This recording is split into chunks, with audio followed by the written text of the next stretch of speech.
saya itu sedang seneng sama nama Allah yang namanya Al-Hayyu, bukan Al-Hayyu, Al-Hayyu, Al-Hayyu ya. Tidak ada di Asmaul Husna, jadi tidak semua. Masa Tuhan namanya terbatas 99? Bukan Tuhan dong namanya. Kalau Tuhan kan tidak terbatas. Jadi 99 itu yang bisa kita tangkap sesuai dengan terminologi berpikir kita. Tapi Tuhan tidak ada batasnya. Laisa kamitslihi syai'un walam yakullahu kufuwan ahad. Kalau orang Jawa tahu tamkinoyo opo, tamkinoyo sopo, tamkinoyo ngopo. Jadi tidak mungkin Tuhan bisa Anda batasi rumusan-rumusannya. Nah, saya sedang seneng sama nama Allah Al-Hayyu, yaitu Allah yang Maha Pemalu. Allah yang Maha Pemalu. Nanti kalau ada waktu kita cerita, kok Allah kok pemalu? Iya, Allah Maha Pemalu. Terutama kalau dia tidak mengabulkan doa anak-anak maknya, dia merasa malu.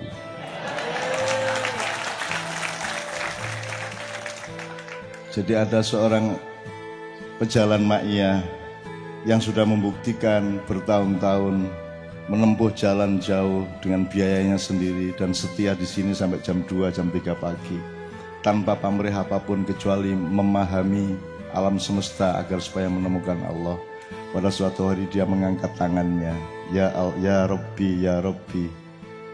Terus malaikat memotong kalimat ya Rabbinya anak maknya itu. Ya Allah, ini anak sudah saya mati lama, tidak cocok kalau engkau ampuni dosanya, kata malaikat. Jadi pokoknya malaikat ini kan bagian screening, bagian apa namanya? Sensor ya. Dia sensor, karena dia sudah nyatet semuanya nih. Sudah ada database mengenai Anda semua ini di langit sana. Dan begitu Anda begini, malaikat langsung touchscreen itu, set. Oh ini tidak cocok ini, tidak cocok kalau dikabulkan doanya, tidak cocok kalau diampuni dosanya gitu. Terus ketika malaikat mengatakan innahu ya, sesungguhnya dia bukan orang yang tepat untuk engkau ampuni dan engkau kabulkan doanya. Allah mengatakan, malaikat, wahai malaikatku, aku ini malu sama dia. Aku ini ahli takwa dan ahli ampunan. Saya ini adalah satu-satunya sumber ketakwaan manusia dan aku adalah sumber ampunan bagi mereka semua. Jadi kalau mereka sudah begini, itu saya merasa malu kalau tidak mengucapkan labbaika abdi, labbaika abdi. Selamat datang hambaku, selamat datang hambaku.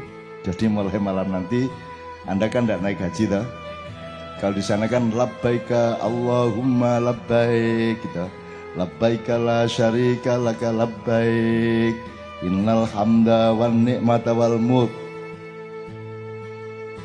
Terus la syarika laka labbaik gitu ya Nas. Anda nanti malam beritanya Anda membayangkan Allah mengucapkan kepadamu labbaika abdi labbaik.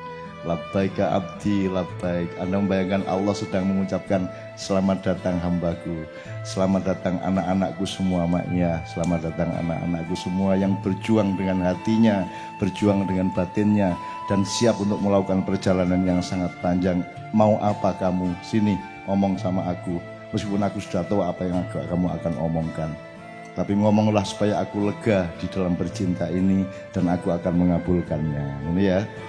Jadi nanti pulang sambil nyetir motor sambil gini ya. Jangan nabrak-nabrak kan ya.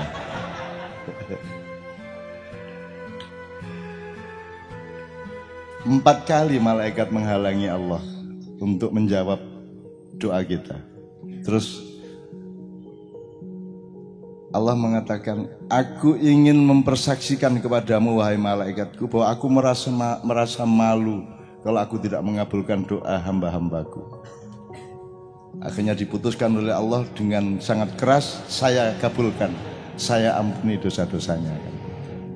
Itu episode 1. Episode kedua, dia mengeluh kepada malaikat malahan. Malaikat, aku ini malu kepada hambaku yang berdoa kepadaku, tapi mereka tidak pernah malu untuk minta-minta terus kepadaku gitu. Aku ini malu kalau tidak memberi rahmat kepada hambaku, tapi hambaku tidak pernah malu untuk menyia-nyiakan rahmatku dalam kehidupan mereka. Pokoknya Allah mengeluh macam-macam. Jadi Allah itu juga hadir ke kita dengan sangat manusiawi. Ngerti enggak? Ini perlu pemahaman bahasa. Jadi sangat manusiawi itu maksudnya, ya Allah enggak gitu, Rek.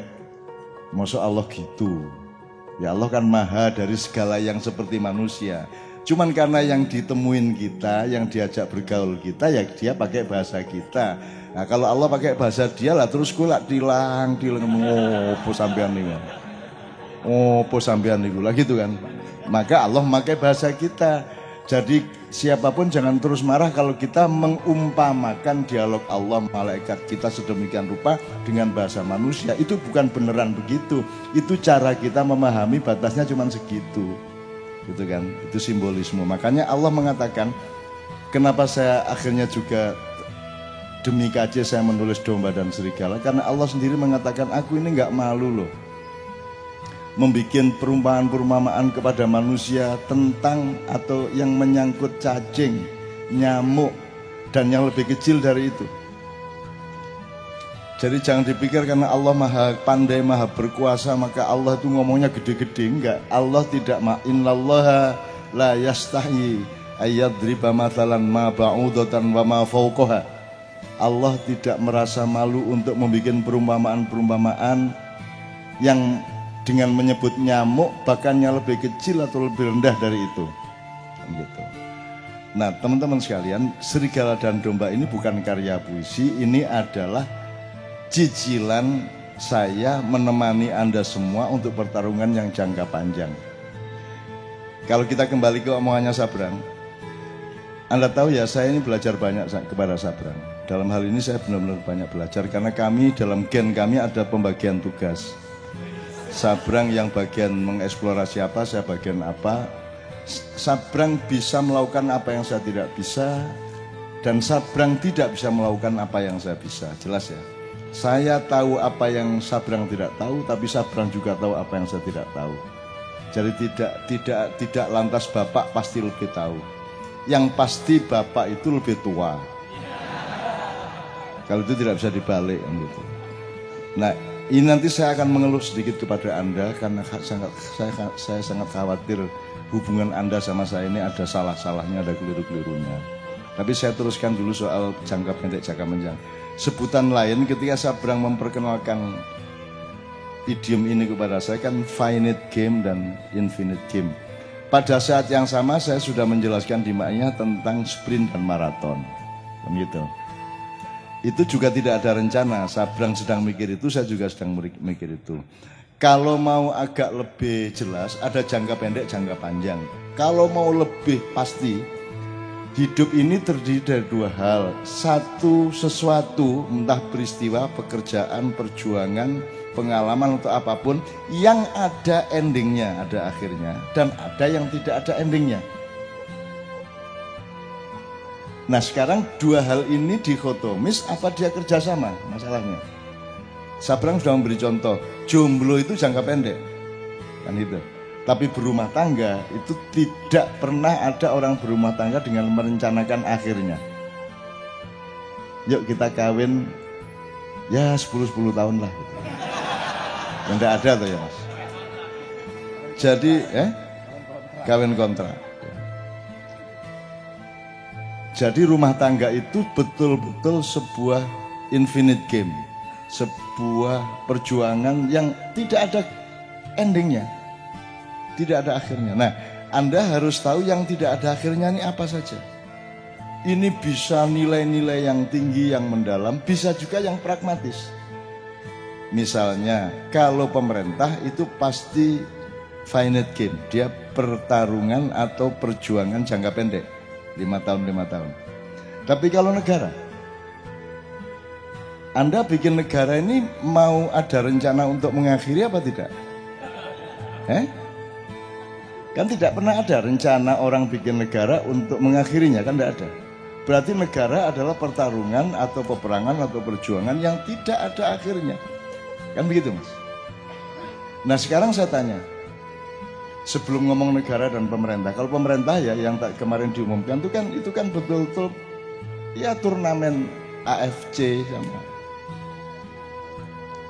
menang juga nanti besok tak pagi misalnya pilihan lagi ya belum tentu menang.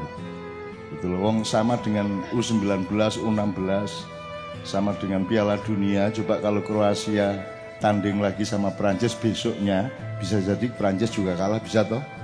Wong pelaku sepak bola bukanlah yang bermain sepak bola. Yang bermain sepak bola itu pelaku sekunder.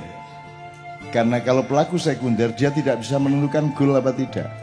Wong dia sekunder, dia tidak bisa menentukan penaltinya masuk atau tidak.